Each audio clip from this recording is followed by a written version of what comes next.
Hello. Hello. Alright, let me check my audio settings. That looks good enough. Probably be a little bit louder. I'm sorry. Freaking cat in the background. Super annoying, chunky. Nope. So, how's everything going with you guys? I'm talking to nobody, but I don't really care about that. Let me finish up a couple things I'm looking at. Things have been, about the same. I made a lot of good progress on my Invincible Armor video. That's going to actually be out. Oh my God, Chunks. That'll actually be going out this weekend.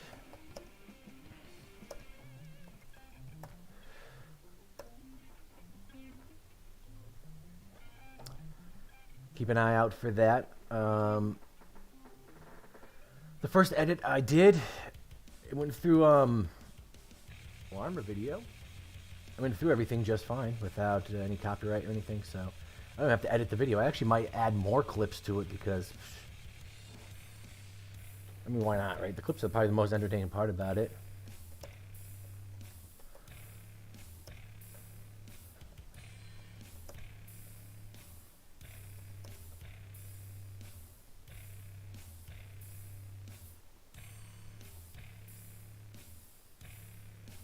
I don't know how to spell that, whatever. Alright, let me just post these craps and then I'll move on to getting into what we're talking about today. What's been new in the world? You know, I was looking, when I was trying to write jokes, I was trying to look at, like, things in the news going on that was interesting to talk about. I didn't really find anything too interesting in there. What is it? There's shit like some lady testifying about Trump raping her. Who hasn't Trump raped? Like, old news, whatever. She should have came out before we stopped caring about that stuff with all the hashtag Me Too or whatever. Believe all women. Too late, baby. Believe nobody. All right. Oh, one more thing I gotta open up before I do that. I need another little window. Open Sesame, maybe? No. Oh, there we go.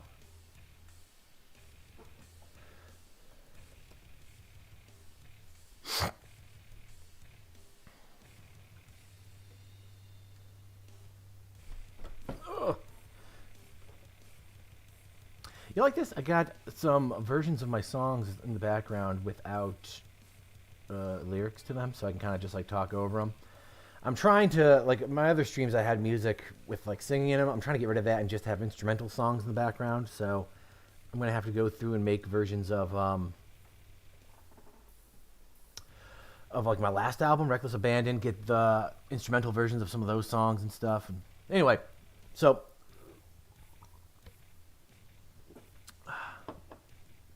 Let's get started here.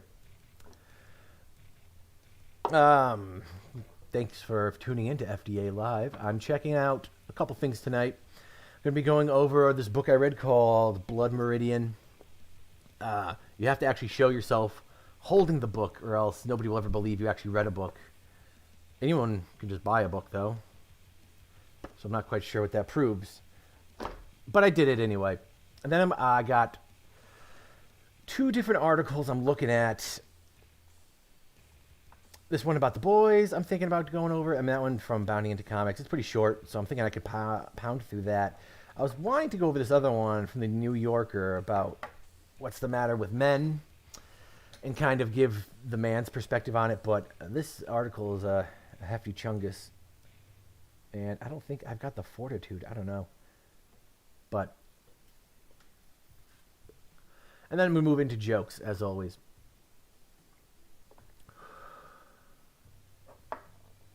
Here we go. How about, there we go. There's the picture.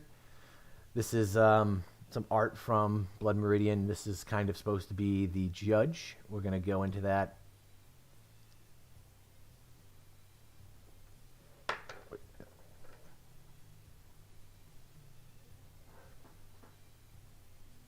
Hey! All right. So, a book. At first, I want to start this with going over a quote from Loki. You know that quote from the Avengers movie where Black Widow is trying to get like information out of him, and he's talking to her like, "This is like a child at play." This is basically that kind of quote in context of me trying to understand a book. I mean, it really is just a child at play. It's been so long since I've done this kind of stuff. By that I mean reading. That the whole thing was just I mean, I guess it was kind of a struggle. When I reviewed this book and looked into it too, apparently it's not an easy read, so it's not just me. But I got a couple of things I marked in the book I wanted to talk about.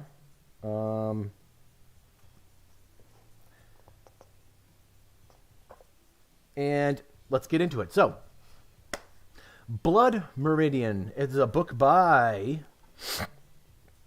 Cormac McCarthy.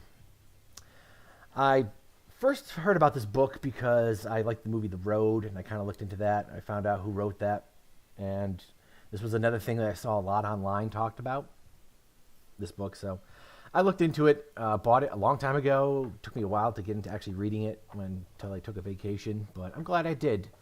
It was quite an interesting adventure into literary scholarship, let's say.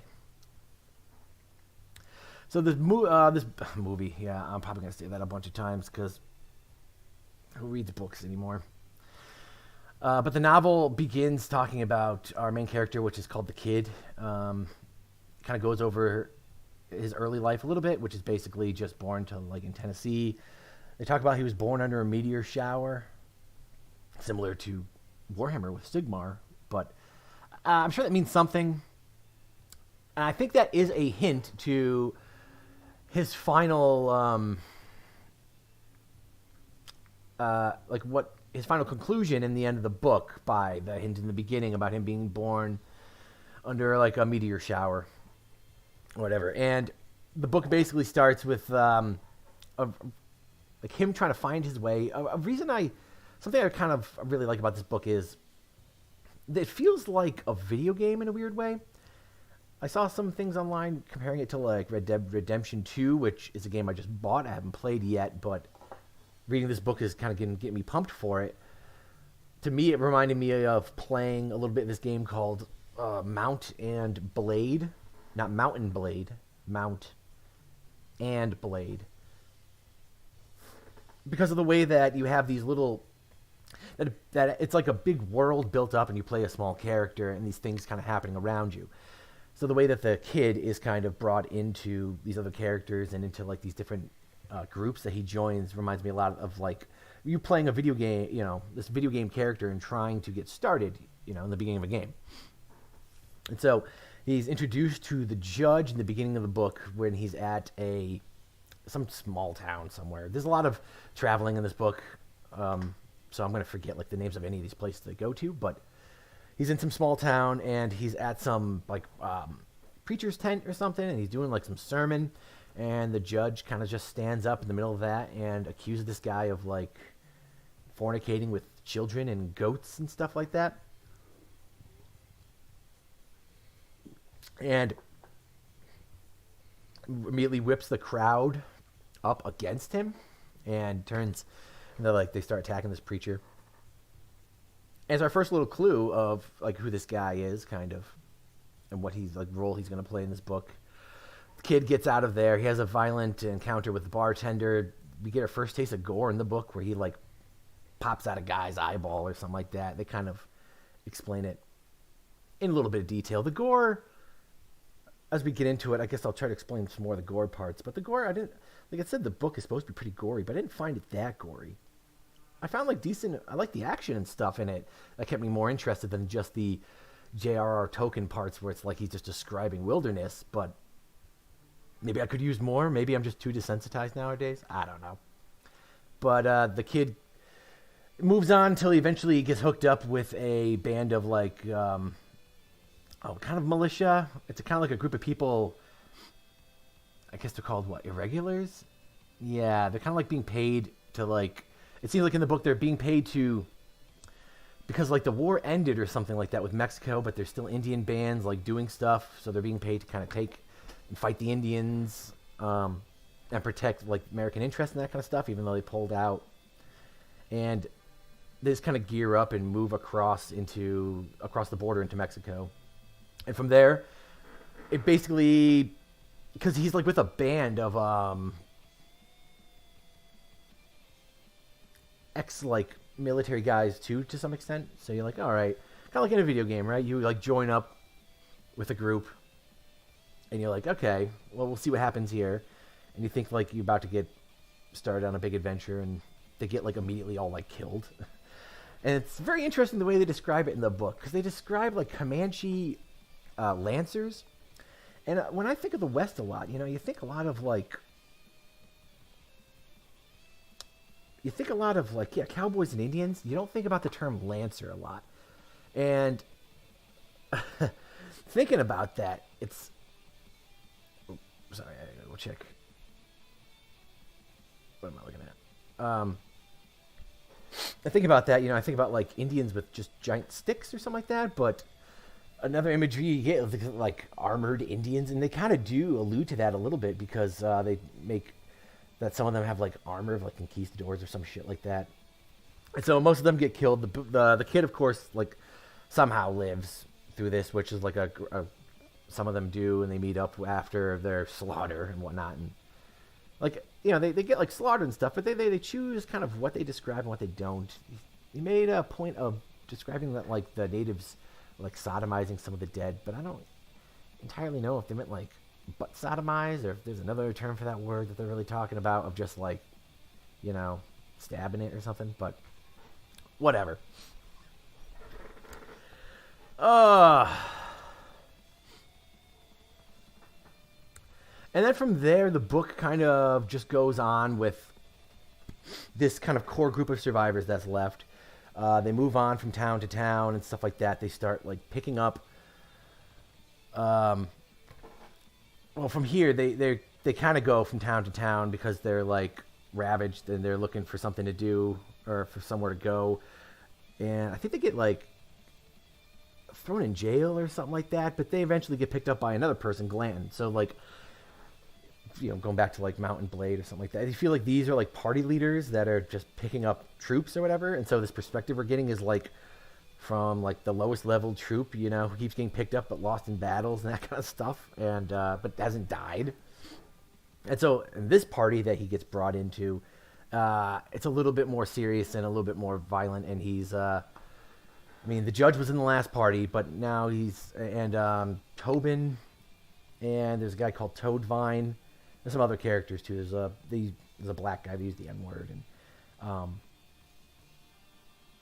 Bob Smith or something like that, but they've got some other characters that these are like kind of our core group of characters that survived from the Comanche attack that are going to be in Glanton's band here, that we're going to get most of the story of them kind of going around Texas and Mexico and what they do, and this is the bulk of the story from this point. And as they kind of begin, they're kind of wounded, they just got like slaughtered, so I forget really what happens when they first set out. Because from this point on, it's kind of like they're going from town to town and they're looking for Indians and stuff like that. They're scalping, they're paid to scalp and kill like the bad Native Americans, but they kind of just move along to just killing like whoever. And this is where they kind of describe some of the violence and that kind of stuff. But moving on from there, like during this whole part, they have different moments where they just kind of like, after doing some of this crazy stuff, sit and talk, and you get some speeches by the judge, you get some speeches by Tobin and Toadvine and whatnot. And one of the more interesting, or one interesting story we get is kind of because they talk about the judge and how he is some weird kind of person that everybody in the camp has met or in the party has met before getting into the party, which is like another little sign that we get that the judge might be something supernatural or might represent something else. So when, what's his name, Tobin is kind of explaining to the kid about the first time he met him, he has this whole story about, it's not this one. Hold on, I'm looking for it in the book because I want to read like a little bit about it.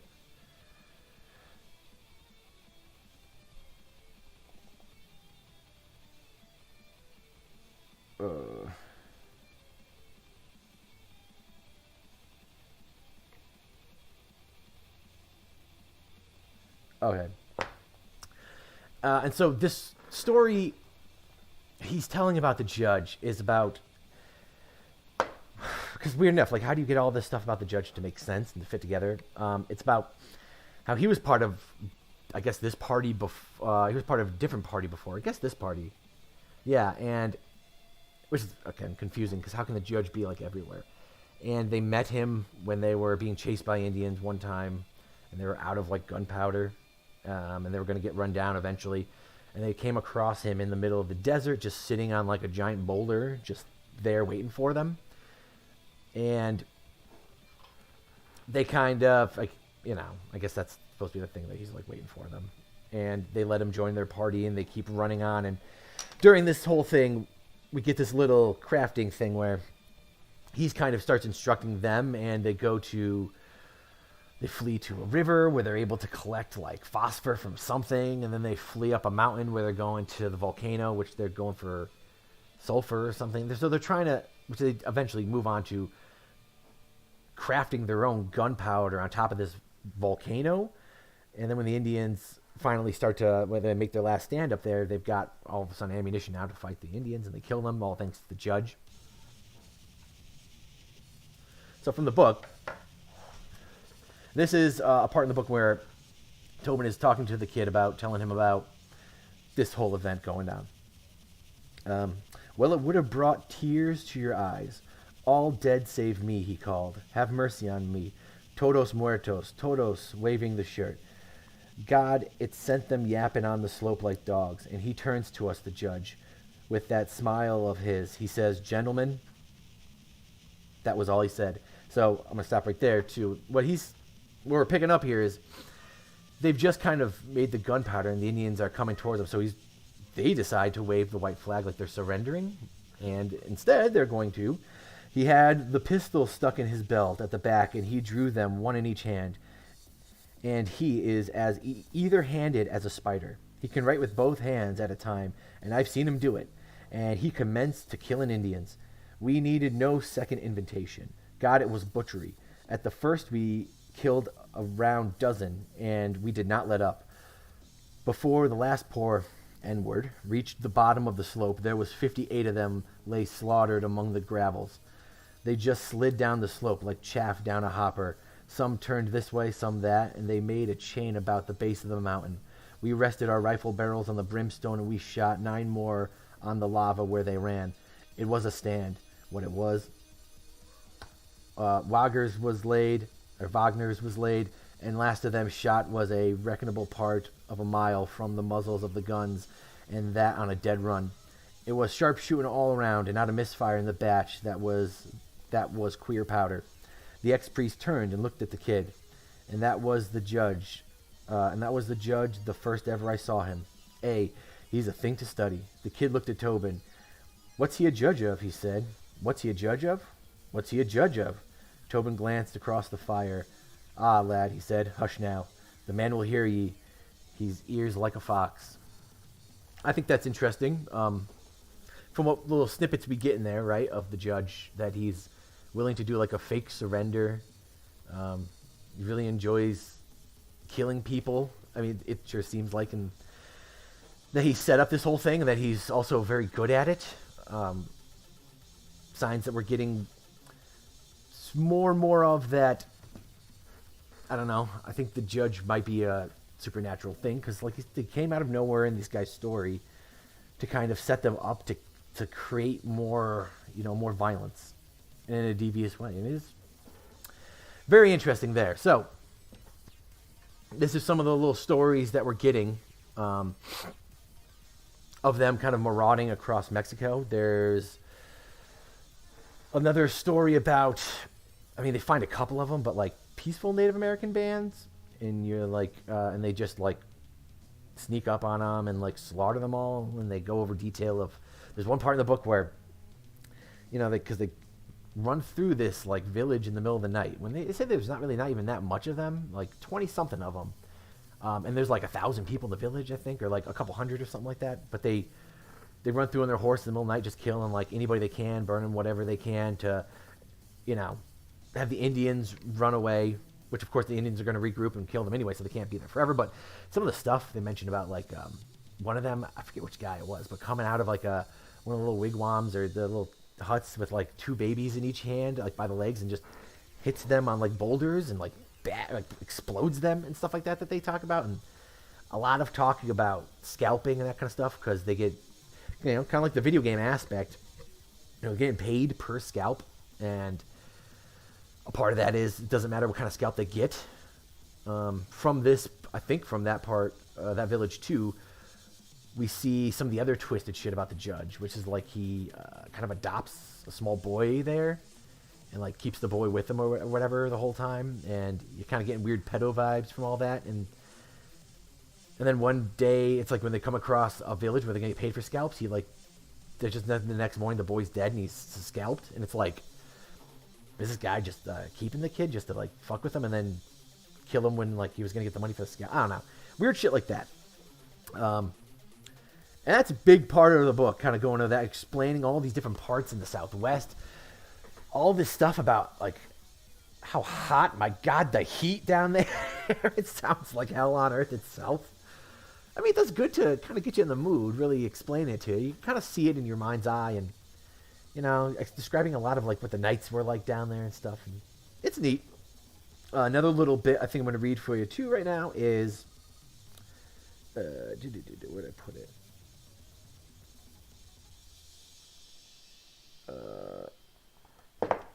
This other little bit about the judge as well, as it was after like I think it was after a different defeat they had or something like that, but they're running through the mountains and they're going around the mountains and they're looking for another place to go. But the kid is like observing the judge doing all this weird stuff. He likes to kind of document the world, which is interesting because they make plenty of times mention in the book that like the judge is the most educated of them, can speak different tongues, and he has like this book that he keeps with him where he like draws everything and like pictographs everything and writes everything down and describes all the different natures and things of the world. And in this, it says, the judge placed his hands on the ground. He looked at his inquisitor. In this part, they're asking the judge, like, what are you doing? This cat is going to jump in my lap. Stop it, Chunks. Asking what he's doing with it, and he's explaining himself to, like, Toadvine and the kid and whatnot. So, the judge placed his hand on the ground, or his hands on the ground. He looked at his inquisitor. This is my claim, he said, and yet everywhere upon it are pockets of autonomous life. Autonomous. In order for it to be mine, nothing must be permitted to occur upon it save by my dispensation. Big sign, something right there. Toadvine sat with his boots crossed before the fire. No man can acquaint himself with everything on earth, he said. The judge tilted his great head. The man who believes that the secrets of the world are forever hidden lies in mystery and fear. Superstition will drag him down. The rain will erode the deed of his life. But the man who sets himself the task of singling out the thread of order from the tapestry will by the decision alone have taken charge of the world, and it is only by such taking charge that he will effect a way to dictate the terms of his own fate. I don't see this is somebody talking back to him. I don't see what that has to do with catching birds. The freedom of birds is an insult to me. I'd have them all in zoos. That'd be a hell of a zoo. The judge smiled. Yes, he said, even so. So there, an interesting little insight into the judge about his, like, I don't know, his kind of look upon life itself, you know, autonomous, the way he describes autonomy and freedom and that kind of stuff, kind of seems like a sociopath or something like that. Because what we get a lot in this book is him describing him, or not him describing him, but having him do things about like manipulating people and getting people to kind of do, it seems like to do what he wants, or just manipulating people to do stuff. Because it seems like, as they said in the book, that everybody's met him before they got into this party. So it's like, it makes you wonder, did he all manipulate them to all get there? Did he orchestrate this whole like meeting of this party of people so they could go do these atrocities to like Indians and stuff? And it makes you wonder. But so after that big part of the book, we move on to the next part. It's kind of like, I don't know, maybe the not really the climax, but kind of like the next big chunk where things happen is they go back into the U.S. territory and they get met up with that's like a ferry system, the Colorado River, Yuma, Arizona. Yeah. So they meet this guy who runs a ferry there, and they kind of move in to help him. And what they eventually do is, because the ferry looks like a good idea, is they eventually set up a whole system to kind of take over the ferry, and they orchestrate a Native American attack on the ferry. And they got like this howitzer and these guns set up. So what they do is, with the Native Americans, they say that they're going to have them attack on a certain day, and they're going to help them so they can take over the fort and kind of share the fort together. Instead, what they decide to do is, when the Native Americans attack, slaughter the Native Americans because they know exactly where they're coming from, and then just kind of strong-arm the guy who runs the ferry into them taking over. He's a doctor, the guy who owns the ferry. And then they basically just go upon thieving and doing like terrible shit to people trying to get across the ferry. They'd like, rob them, take women, and, do all this kind of terrible crap. In this part of the book, while that's going on, they send John Brown out to a different town, and they have some other stuff go on where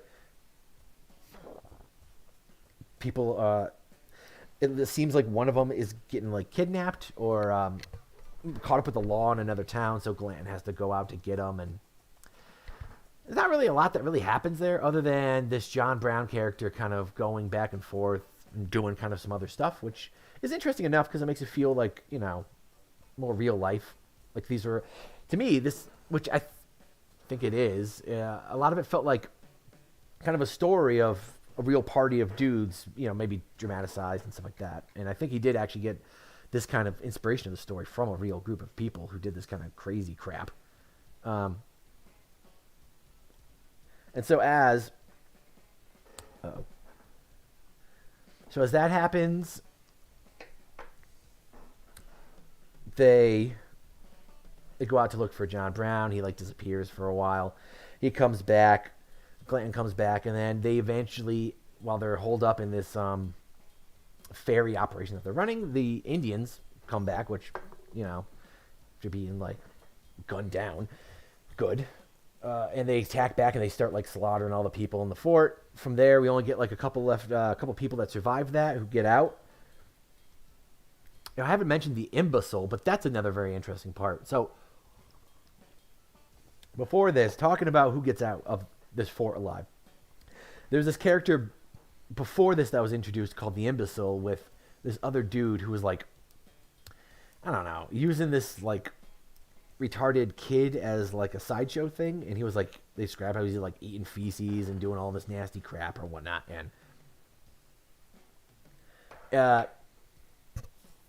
And the judge kind of takes a weird kind of fascination with him. Maybe, like I said, with the diddling stuff, he's like doing stuff to him or not. I don't know, but it's a weird kind of sidekick for him, because they describe the judge as being like a giant white hairless man, kind of like a giant baby, but a man baby. or something like that. And so the judge, with this friend of this like imbecile, weird, tiny retard thing, they get out of the fort alive, together. Very strangely, because the way they describe it is in the judge's room, he was with the imbecile and like a little girl when the Native Americans came. And also in the room, he had the howitzer. And so he said, the way they described in the book is he got out of the fort because he ran down the Indians or whatever. When the Indians came to his room, he just had the bazoo or the cannon in his arm because he was that big, and a cigar, and he was about to like blow it at them, but they had ran away. So he just like, I guess, scared them away enough with that to where he could run away from the fort. And of course, we get the kid who survives and Tobin, the ex-priest. They kind of get run away a little bit together. The kid gets like takes an arrow to the knee, now to the leg, and we kind of fall into the last part of the book here a little bit, which is this weird kind of chase between the judge and the kid, because like they just got attacked by the Indians or whatever. So the kid gets chased down a little bit more, but he eventually loses them in like a Revenant kind of scene where he's like in the woods by himself and eventually finds like a horse that belonged to somebody who else was killed, but can like wrangle it. And then he starts making off on his own until he meets up with some other people, or like one other person who was from there. And they meet up with, I think it was Toadvine at this like watering hole where the judge comes with the imbecile. It's just like him and the imbecile, and I think they're just naked or something like that, where he's just got some straps of like, straps of fur or whatever to him. But, and so what happens there is they start getting into this whole thing where he offers, because the one thing he does have is like a bunch of gold coins, and so he offers Toadvine like $300 for his hat or something like that. Toadvine doesn't really want to give it to him, but then eventually like acquiesces and gives it to him. And then he starts trying to haggle with the kid for his gun, and the kid is the only one who has a weapon at this point. The kid doesn't want to give it up, and so it gets a little bit more and more tense until you're kind of like, oh, is like the judge going to kill this kid for the gun or whatever? And he says a bunch of crap to him. Until the kid eventually, like him and Tobin, like leave the judge there. They, it's kind of in their minds, they think that the judge is going to kill Toadvine. And they come across John Brown, who they thought was like already dead or whatever, from the earlier thing where Glanton went to look for him, but he wasn't actually dead. And they kind of like telling him about everything that happened, but he still chose to go go back the way they were coming from, and he runs into the judge or whatever. And then, oh my God, Chunks. And so later down the line, like, as they're still like trying to get away, the judge is kind of hunting them down now because he has like the horse and the guns from John Brown, kind of alluding to the fact that like, oh, so did the judge kill him? Like the judge is just on a blood path or whatever, and but he's still got the imbecile with him and all this kind of stuff. And then we get to a point where they're at like a bone graveyard, because near the watering holes, they mentioned that there's more and more like animal carcass and that kind of stuff because the animal's looking for the water. All right, Chunks, there's no room for you up here. And during this chase, they kind of like hunker down. Yeah, here, Chunks. They kind of hunker down. Get out. And set up like a little, like, I don't know, hide. Set up like a little trap. And they're going to like shoot the judge. And the priest keeps telling him, like, just, to like do it. But the kid, for some reason, never like shoots him.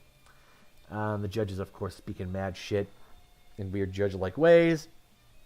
The judge goes one way, comes back, even now, like, to give him like a couple chances to shoot him, and doesn't. And so they eventually move on, and they get to a town, and the kid and Tobin kind of get separated. You never really find out what happened to Tobin. And the kid gets sent to jail, or kidnapped, and not kidnapped, but arrested, brought to jail, to where the judge finds him in jail and told like the authorities that everything that happened with the gang was all like his responsibility or something like that. So that he starts, he's gonna get like hung or whatever for it. To which a weird part of this too is that he like tells the authorities about a bunch of gold or like silver or money that they have stored somewhere, and so they just like let him go after that. He just gets acquitted for that for some reason. He's like, hey, but gold.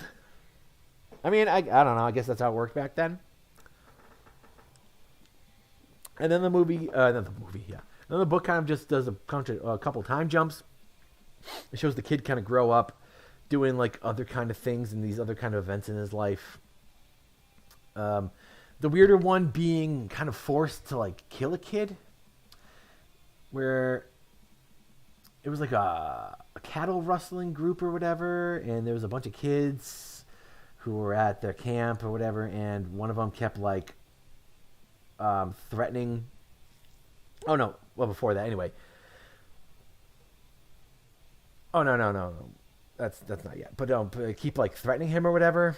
One keeps calling him a liar and kind of like makes him like shoot the kid or whatever. And he didn't really want to do it, but I don't know what's that really about. I think that's trying to say something about you can't really run away from, I don't know, conflict. But then we get to the end of the book, which is the kid going to, I think, Los Angeles, actually. And there he sees, I think it was Toadvine and John Brown or something like that, hung. Let's see. Or the San Diego. Excuse me. No, that was San Diego when he got his. Where he got his like wounds healed, which is a weird kind of. He just goes to San Diego. He gets to a doctor, and then he has like visions of the judge and stuff like that when he's under the ether. There, he sees Toadvine and David Brown were David Brown were hung for their crimes or whatever. So he sees that they're dead. But anyway, back to the end of the book. He's in Fort Griffin in Texas, and he's an older man. He's like in his 40s. He's now referred to as the man, and he runs into the judge one last time. And it's a weird little thing where he's like at a saloon, and in the saloon, there's a dancing bear. It's up on stage. It's weird. I mean, I think the whole book is kind of sad, but so up on stage they have like this dancing bear and this little girl with like a crank organ or something, and the bear is dancing or whatever, and until somebody in the audience like pulls out their gun and shoots the bear for some reason. It's like a drunk guy who just shoots the bear for some reason.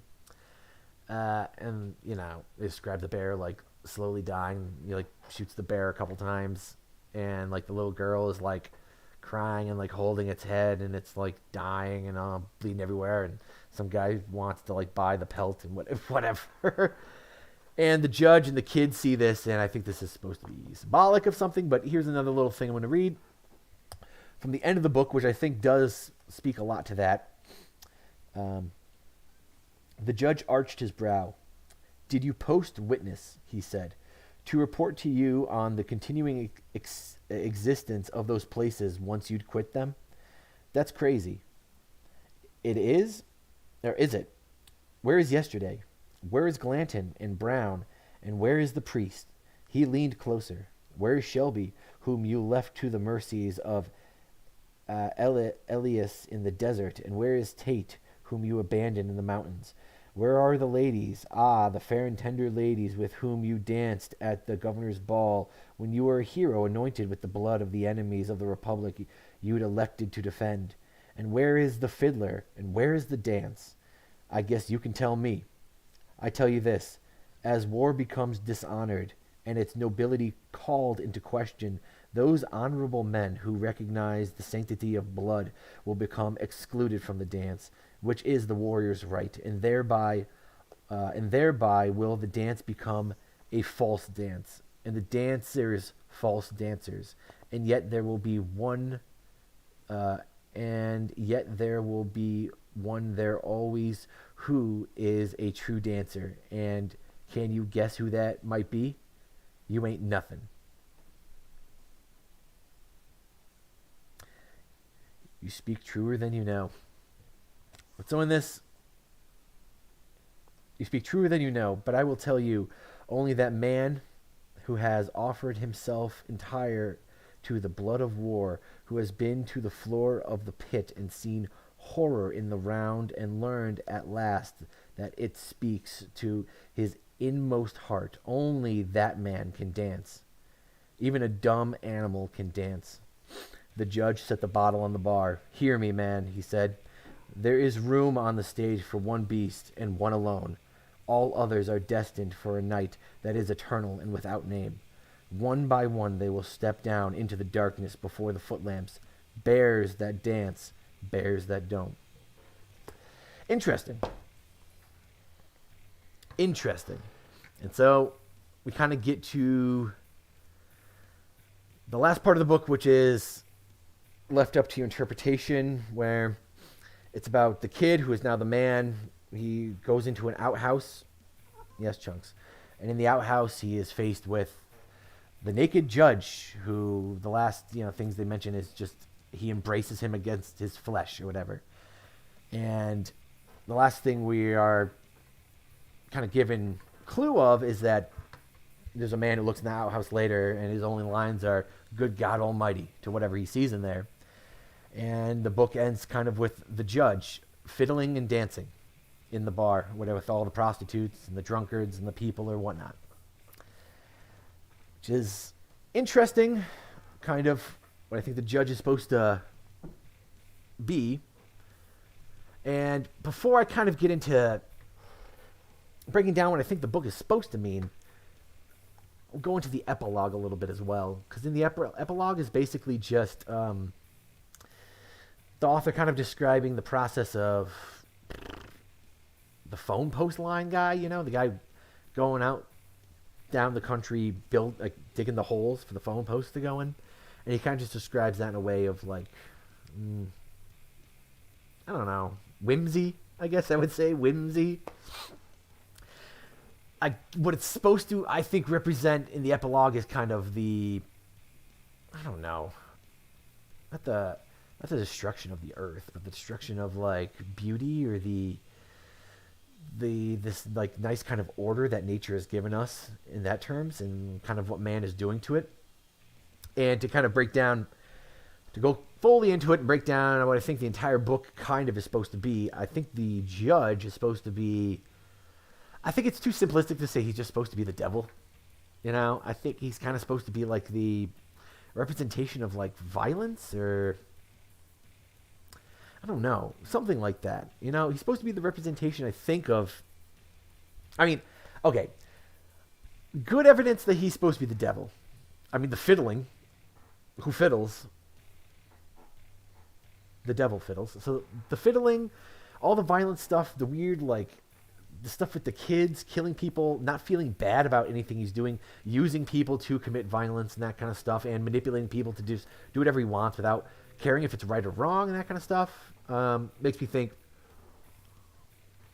that the fact that he's able to meet all these people, bring them together somehow, if that was his doing or not, or just meet them in the first place without, like, I don't know, does add like some mythological thing to it. What else could he, that, and the fact that the main character through most of the book is called the Kid, right? And what does the judge do to kids? It kind of seems like throughout the whole book, some weird shit.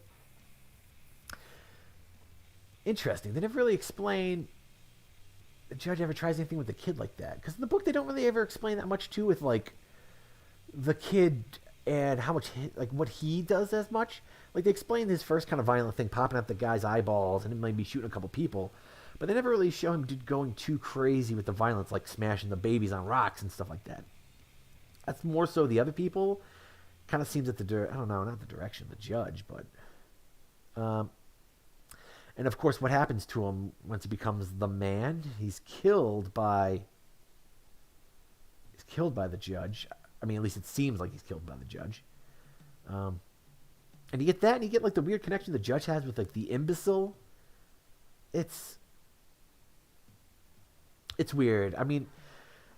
Even if he's not the devil, I would assume that he's supposed to take the form of like I don't know, man's violent nature, man's violent tendencies, or something like that. Like the whole speech he gives at the end about the dancing and the bear, and like he's kind of making the point that like you either like we're all the bear, right? We're all this animal dancing, and it's like what difference does it really make other than if you're the one who's alive or not, right? Which is the violence, kind of. If you enact the violence, if you are the master of the violence, you're the one who gets to live, I guess, compared to the people who aren't.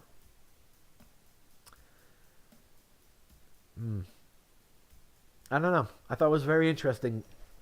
Very dark. It makes you wonder about, like... I mean, it's the same reason why I like The Road, where it makes you wonder about human nature without, I think, kind of giving you too many answers and being too optimistic and saying, like, don't worry, everybody's good. No, I think the whole point of this book was supposed to be like, this is one of the, this is kind of being face to face with one of the nasty parts of man, you know, of humankind itself, of the extreme violence and the extreme, like, because that's, as Jordan Peterson says, you know, that's what we're all capable of, or something like that, and so you have to master that to become a master of yourself. It's a part of you, but I don't know. I've been taken, I guess maybe that's the judge taking to that part to the extreme, right? That part of human violence to the extreme, where it's either it's you or me to the end. But I don't know. I would give it a. How am I supposed to rate it? This is the first book I've read since like Where's Waldo? So I don't know, 7, 8, 8 out of 8 out of 8, 8 out of 10. I don't know. I'm looking forward to my brother reading it so he can tell me what the hell he thought about it. It does seem like a book I would be interested in reading again, because I think it would make a lot more sense the second time through. But I'd be really excited to see a movie of this also made. Even though it's one of these books where it's like, how are they going to... I mean, okay, they made Lord of the Rings into a movie, so they could do it. Just get Peter Jackson. All right. We're going to move on off of that. No, not the judge. If they did do a movie for Blood Meridian, I really hope they get Judge Reinhold to play the judge. My name is Judge. All right. Now we're going to move on to bounding into a comics article I wanted to talk about. The Boys showrunner Eric Kripke reveals Amazon series changed outcome of Queen Maeve's sacrifice in order to avoid the tropes of gay and bisexual characters in shows getting killed. They call that fridging your gaze. I wish gays would chill out. No, I'm kidding. So, according to the showrunner Eric Kripke, the writing team behind Amazon's live-action The Boys series chose to deviate from the original comics and have Queen Maeve survive her moment of self-sacrifice because they want to avoid the tropes of gay characters and bisexual characters in shows getting killed. They wanted to avoid the tropes of gay or bisexual characters being heroes by getting rid of all of their sacrifices and all of their moments. Instead, they will all have glorious, happy lives forever, as opposed to real gay. Okay, whatever. We'll move on.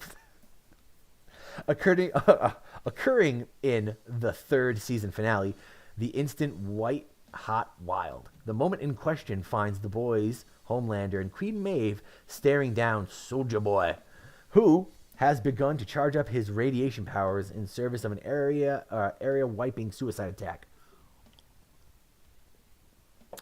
If I remember correctly, because I did make a 4-hour review of the season 3 of The Boys. If I remember correctly, there was also some shit with his like with his like powers or something they were doing with him, where he would get rid of other people's powers or something if he hit them. So this is the reason why Maeve was supposed to die. Anyway, however, despite the widespread and publicly promoted belief that the series' Wonder Woman analog had died in service of stopping Soulja Boy, a still clinging to life Queen Maeve is found by Anne recovering under the care of her girlfriend Elena. Oh, that was so funny. Like, oh, let's get Queen Maeve out of some rubble here. Oh, she's fine. She just fell down a giant thing. I forgot. I should have gone back and watched my video before doing this, but I forget if they even decided to get rid of her powers or whatever. She's like, oh, I'm just normal now. Yay. Now I can just go and have gay sex for the rest of my life. And it's like, but then you definitely should have died from all of it. And not giving her the death is like, okay, but they don't understand through their political correctness is not giving her the death is more of an insult than giving her the death. Like, not letting her die that way and being, like, heroic for that is just makes him look worse. Whatever. In a brief epilogue, hold on.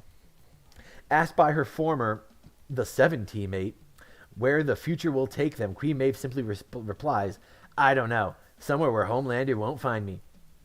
Cut to next season where he's killing her girlfriend or something like that, which brings Maeve back into it because there's no reason they're ever going to get rid of her because she's a strong female character. So so they can't kill her, can't write her out of the show, so the actress just has to leave the show herself, which they will then recast her just like Batwoman, which is a show I'm going to make my girlfriend watch and she's going to kill herself. But in a brief epilogue, current Vought Senior VP of Hero Management Ashley Barrett and her assistant Anika are seen recovering security footage, which reveals that rather than passing away, Queen Maeve has simply depowered and spirited away. Yeah, exactly. She was depowered.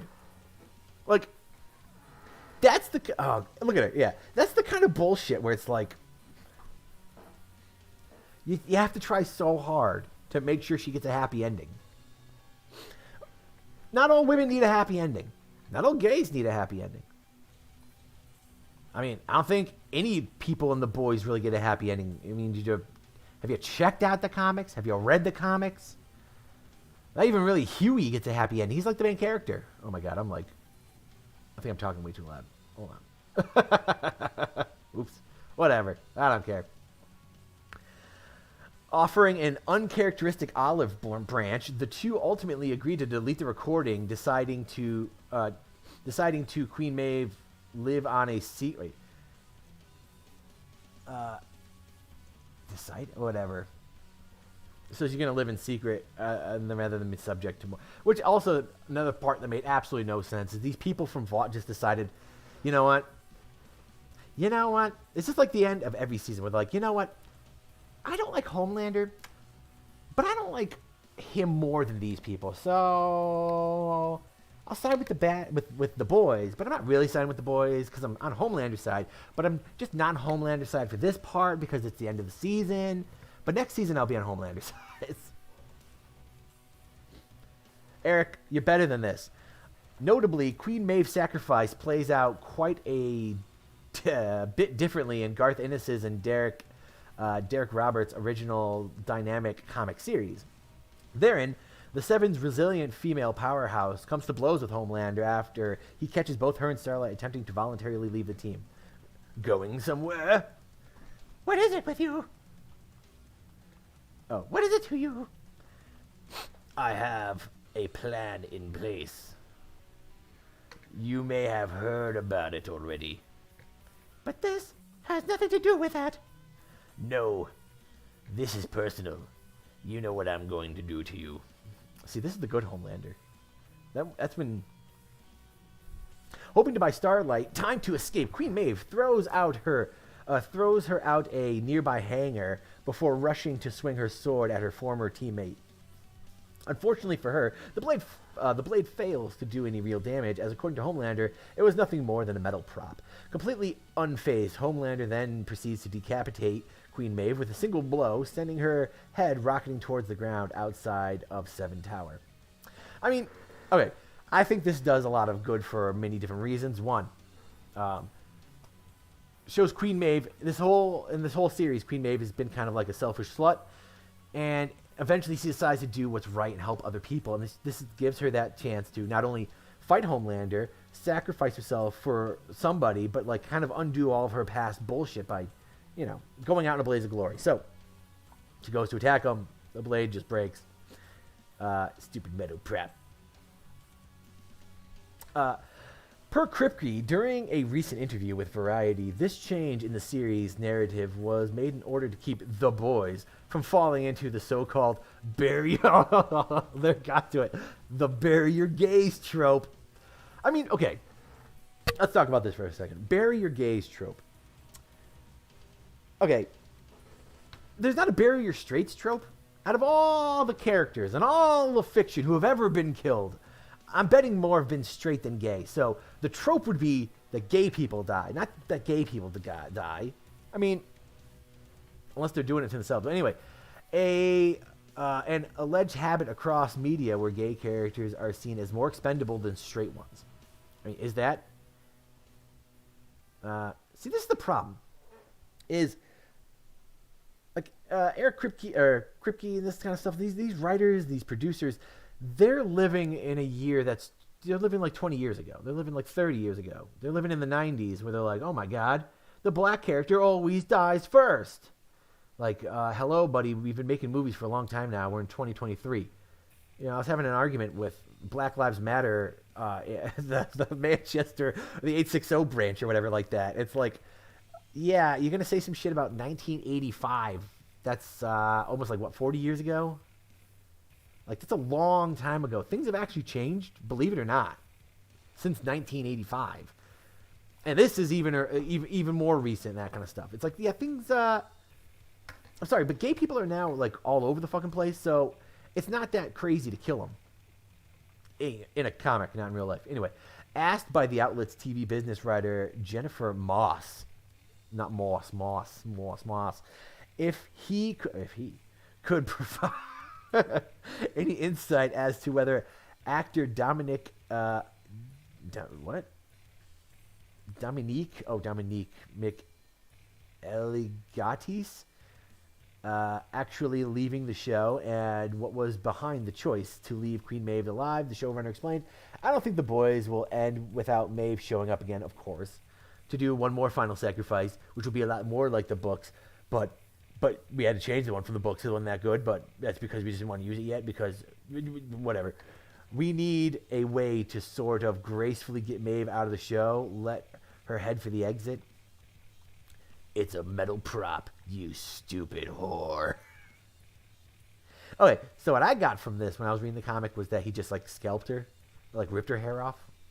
But I guess he, like, I don't know, I guess they say he took her head off, which is interesting coming from the Blood Meridian thing we were just talking about. Scalping. Very big into scalping. Obviously, we didn't want to kill her and fall into the tropes of gay characters and bisexual characters in shows getting killed. I'm glad you said that, Eric. Now I know when I'm watching this, I can just look for the sexuality of the character, and I'll know if he'll be okay or not. Huey, he's probably going to die unless he starts sucking some dick. You better start sucking some dick, Huey, if you want to live. Who's Butcher? Butcher better get butched if he wants to survive. Because apparently they'll be safe if they're gay. He continued, you want to do the opposite of that and send her off and give her a happy ending with Elena. The best way to do this was, well, take away her powers and she's not useful in a fight anymore. It's not like Homelander would search the globe looking for her to kill her because he just fucking hates her now, especially with all this on top of everything. I mean, he's got like super hearing. I mean, he's not going to die anytime soon. He's got all the time in the world to do this. Motherfucker can just fly around until he finally hears her voice and then just kills her. I mean, okay. If season 4 starts with her being ripped apart by Homelander, 10 out of 10. All right? I'll be fine with that. I'll be happy. I'll be like, oh, you were just saving it for later. That's cool. But they won't. And we did that because Annie can't really grow into her own until all the characters that are around to protect her are gone. That's not true. She grew in the books, whatever. Included Kripke. So then what about the protector? So what about, like, Butcher? They have to get rid of Butcher? They have to get rid of Huey? Like, any of these people, whatever, will try to protect her. It was important for her next step for her mentor characters and her protector characters to go away. And so it's only up to Annie. But there's no one left but Annie. Oh, my God. She's the girl who just saved the universe. They're doing the same bullshit. They have a female character, the special girl who's going to save the world, and that he's saying, oh, God, I can't wait for next season. I can't wait for it. It's going to be so bad. It's all going to be Annie. Annie's going to be the next Rey. Annie Skywalker. Annie Palpatine. I'm excited. Anyway, oh, God. I always have so much to say about the boys. And and her protectors to go away. So, in the comic, Maeve wasn't really that much of a protector until like the end of the comic, where she was like, "Oh God, I guess I should do something that's right for for a change." Instead, she was just kind of getting gangbanged the whole time and like being a hedonist like most of the other superheroes. But because we live in modern day, and there was a female superhero and a younger female superhero, there had to be a mentor situation because girls are nice to each other. We don't have stereotypes about girls being bitches because, they look out for one another. You got this, girl. The Boys Season 4 is currently in production, with filming having reportedly wrapped on April 12th. That's a couple days ago. Well, you know what? I gotta say, I'm pretty excited for that. That's gonna be one shitty season. Holy fuck. with Anne Palpatine gonna save the day. How are they gonna do that? How are they gonna leave it just up to her when the main character's supposed to be Butcher?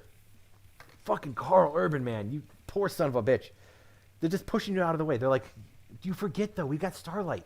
We've got a beautiful blonde girl. She's the real main character. Get out of here. We don't need you. We need beautiful blonde girl. God, I hate women. Anyway, no, I'm kidding. So the next article about what's wrong with men, I don't think I got fucking time for that. Who's got time for that? It's from the New Yorker anyway, which is a bunch of bullshit. I'm just going to move on to doing some jokes. We'll wrap it up. Hey. Oh, not my Coors. How you doing? How you doing? What do you say? What do you do? We're here for some jokes.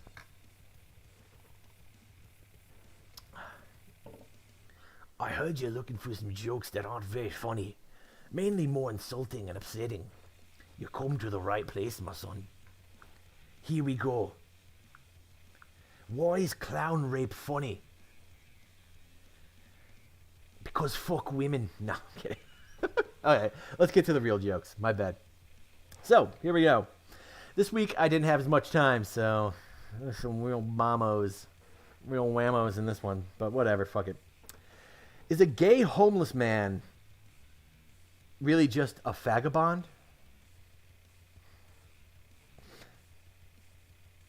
Yeah, that was a pretty bad one.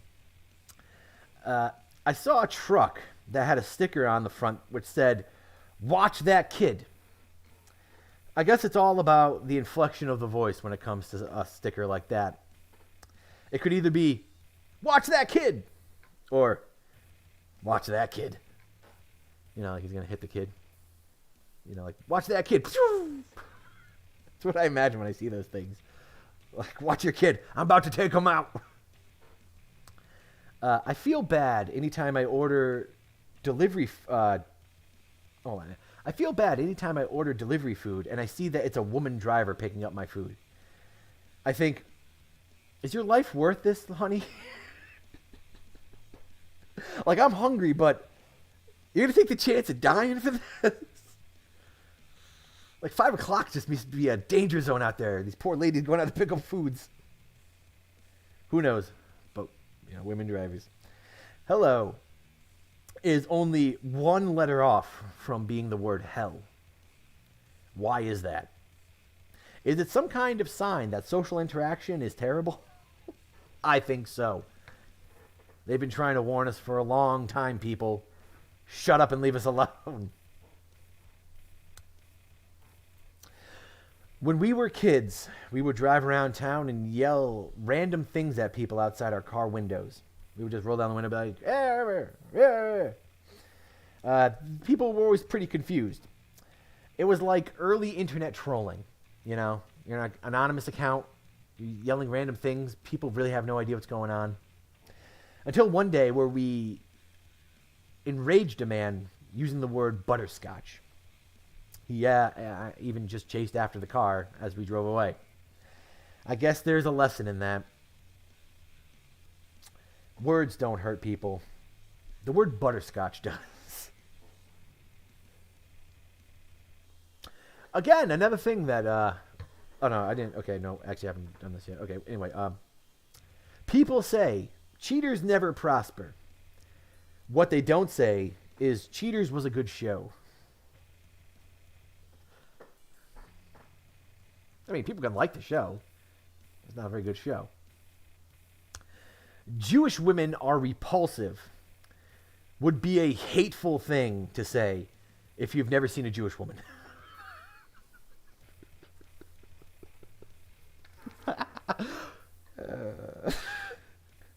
Just the Jew jokes. They never get old for some reason. In the news recently, the Pope has given women bishops the right to vote in a historic meeting. Getting women just that much closer to finally making it into heaven. You'll get there, ladies.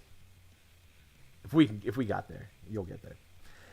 A new poll is out showing that 7.2% of U.S. adults are now LGBT, with almost 20% of Gen Z being such. Finally, all that money I put into lube stocks will finally pay off. Speaking of that, there was a whole Dylan Mulvaney Bud Light boycott thing that was happening recently, just showing that most people feel more comfortable being sold piss from a hetero person. Weird, but I guess that's how it is with piss. I mean, you have a right to have your preference. I mean, I guess you have the right to have your preference on who you want to have sex with, but not who sells you products, I guess. They say suicide is a permanent solution to a temporary problem. That's nice. I would like to know what they say the permanent solution is to getting hit in the nuts, because that's a permanent problem.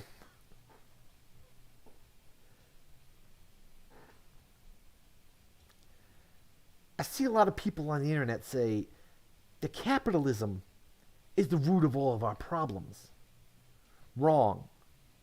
The root of all of our problems is New Jersey. I'm going to try to write one New Jersey joke every week, just so you guys know. Well, we're not done yet. I still got some more jokes.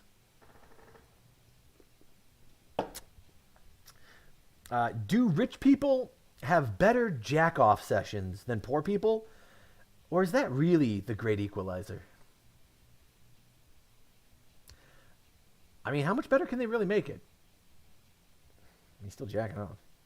To people in Asia, are cowboy movies and the like considered Easterns to them?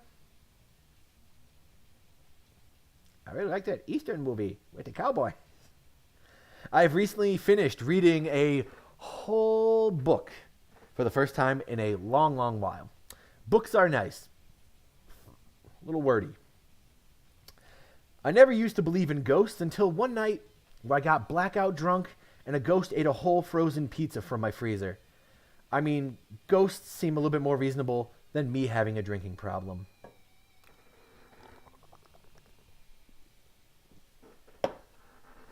And doesn't that speak the truth, baby? All right, those are my terrible jokes. I didn't have a lot of time to write jokes. I was too busy reading a book. And as you know, as we can see, I'm basically retarded, so reading took me a long, long time. But hey, it was good to do that. Maybe I'll read another book one day. Yeah. And I'll talk about it too. And it'll be stupid.